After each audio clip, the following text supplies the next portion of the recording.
Hi everyone, it's Katherine from Katherine Heatley Coaching here. This is the first of a 5-part series on techniques that will help you to minimize your anxiety that actually work. So please take a second to hit the like and subscribe as it really helps out my channel, and leave a comment and let me know your feedback. That would be amazing. So let me get started by telling you a little bit about my own experience with anxiety and what I've learned in all the years since my first panic attack till now.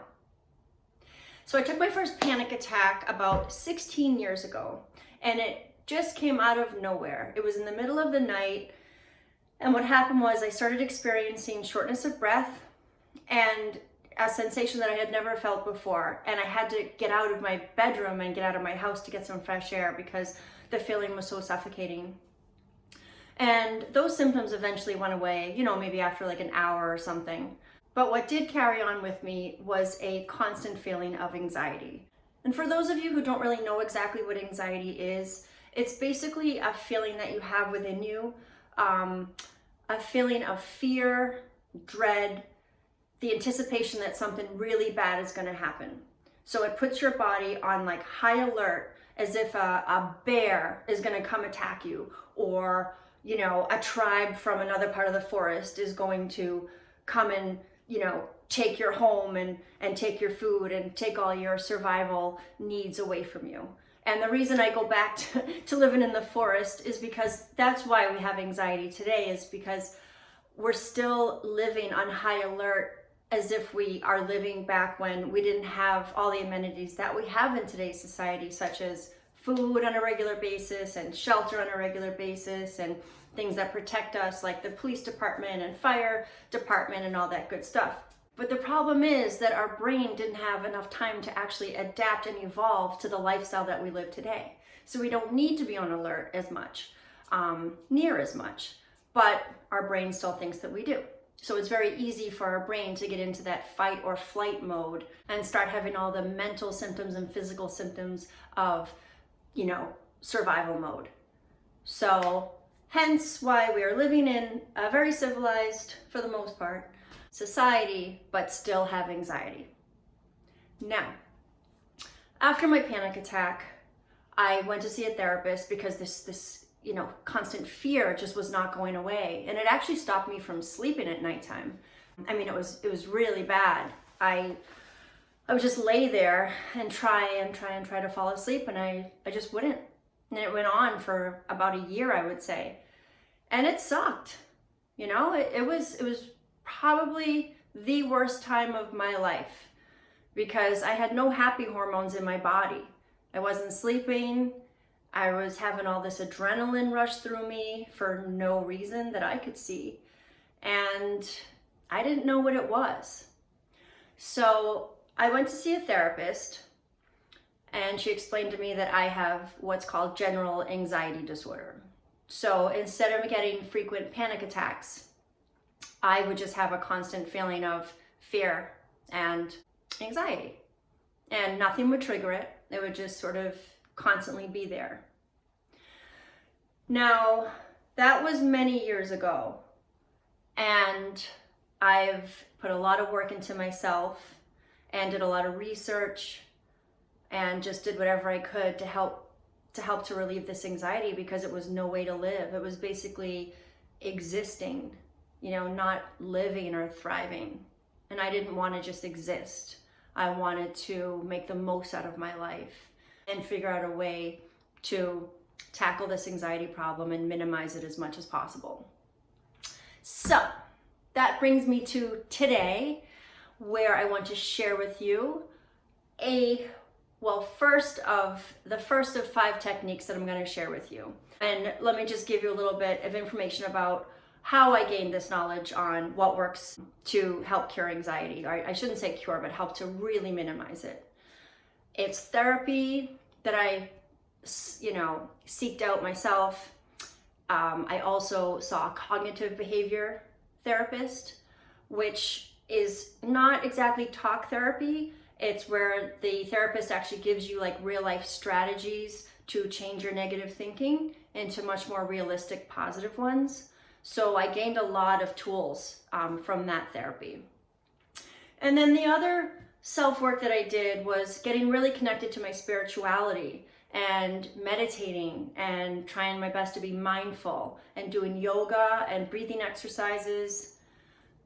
So I've done a lot of self-work since that panic attack many years ago.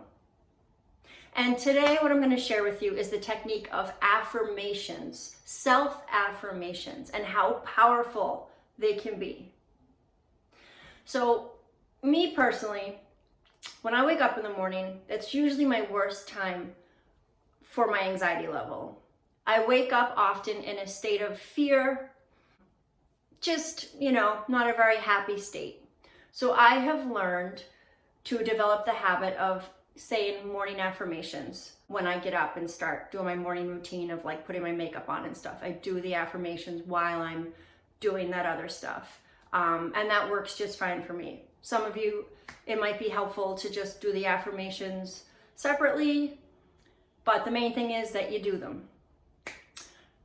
Now, I like to do affirmations that start with I am. I am has a lot of history behind it. It is related to God, it's related to the Bible. Whatever comes after I am is very powerful, and basically you're affirming that those words are you and you will manifest that. So I highly suggest that when you do affirmations that you start them with I am. So what I'm going to do right now is share some affirmations with you, and I want you to repeat them after me and see how they feel. Okay? So let's do this. So I'm going to say the affirmation, and then I'll give you a couple of seconds after for you to repeat it, and then I'm going to keep going. Okay. I am powerful. I am protected. I am loved. I am directly connected to Source. I am secure. I am confident.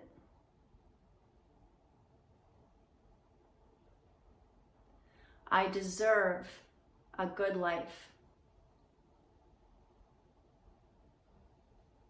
I am deserving of abundance. I am strong.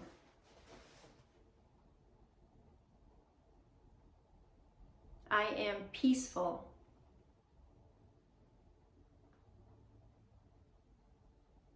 I am a good person.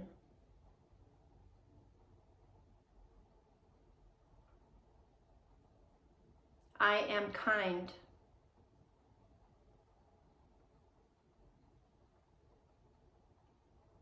I am joy.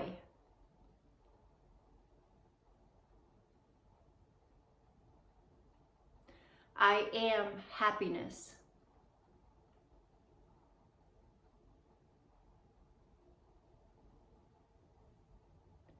I have everything I need to feel safe.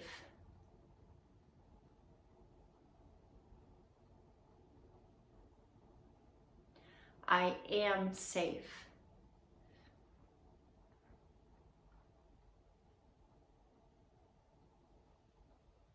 I am free.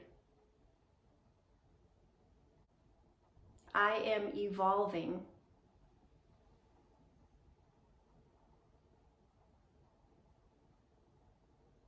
I am calm.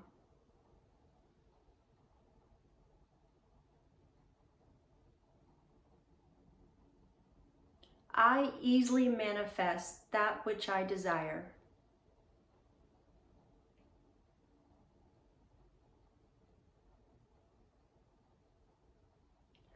All of my needs are met, now and always.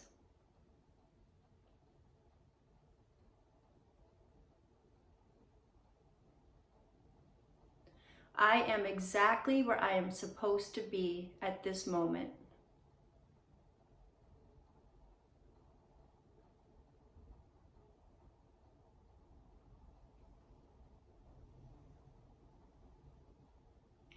I am surrounded with protection.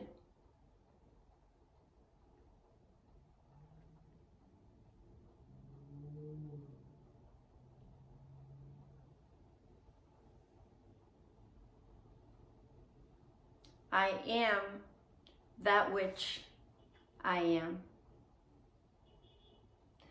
Okay, so those are some of the affirmations that I say each morning, and it really helps to switch my anxiety level from, say, on a scale of 1 to 10, with 10 being the highest, and my anxiety level often will be at a 7 or 8 in the mornings. After those affirmations, my anxiety level will go down to a 4. So they're really powerful. They really help to switch my mind into having a much more trusting and positive mindset. They really make all the difference. So I hope this helped you today. And as far as how to keep up with your affirmations and hold yourself accountable, I recommend typing them out and printing them, or just writing them all down on a piece of paper and putting that piece of paper somewhere that you frequently look at. So maybe tape it up next to your bathroom mirror, or put it on your coffee table, somewhere that you're going to be reminded of them and that you can easily access them to pick up and say them anytime. And that's the thing, you certainly don't have to just say your affirmations in the morning. You can say them any time of day, you can say them as many times as you want, and I recommend saying them as often as you possibly can, because they are very trustworthy mood lifters.